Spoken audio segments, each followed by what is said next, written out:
Our reporter John McManus is in Port Elphinstone near Inverurie, where homes have been flooded. John. Well, the pumps are hard at work here this evening in Port Elphinstone, but it was a very different scene last night. In fact, it looked like a disaster movie, with water surging down the road here, inundating houses and causing a very sudden evacuation. Port Elphinstone this morning, another northeast town hit by flooding. Several streets and many more homes recovering from last night's onslaught by the River Don. Hundreds of people evacuated their homes, but this morning emergency workers and others were still concerned about some of them. I'm just checking on one of our service users. I'm a carer, and we're just checking that she's okay. Have you managed to contact her? The firemen are actually going away looking in the house at the moment. Laura McIntosh's ground floor flat was inundated. I seen the water rising onto the pavement outside and we just thought, get out. She'd heard the flood warnings and she tried to prepare. We had no chance of getting sandbags. There was a 2-hour wait for sandbags in Inverurie last night. We just packed a few things and shipped out, basically. It wasn't until this morning we knew that there was boats getting everyone out of the flats. This is what she was escaping, the River Don sweeping through the town. Families grabbing what they could, then ferried out on ambulances. Place you can take you is Kemney Academy's open. Inevitably, there was some confusion, with routes to the emergency rest centre blocked by water.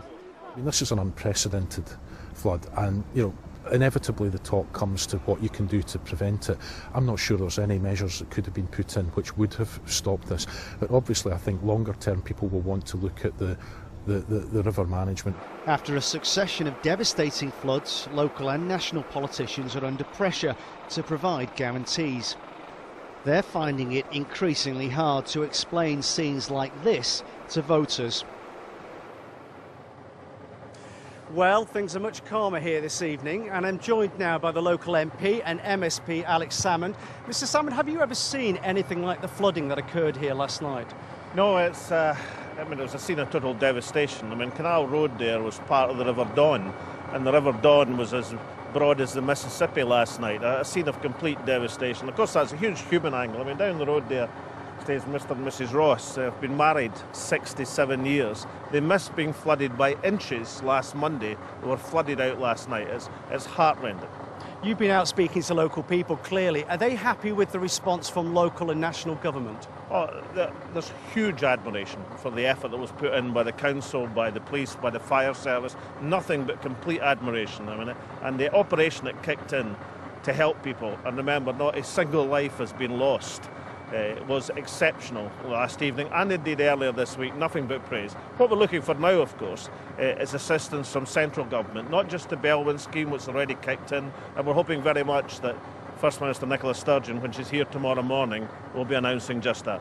Yes, she'll be here tomorrow. Thank you very much, Mr. Salmond. Well, homes were also evacuated and power lost in the town of Ellon, about 15 miles north of here. Power has now been restored. My colleague Stephen Godden has spent the day there.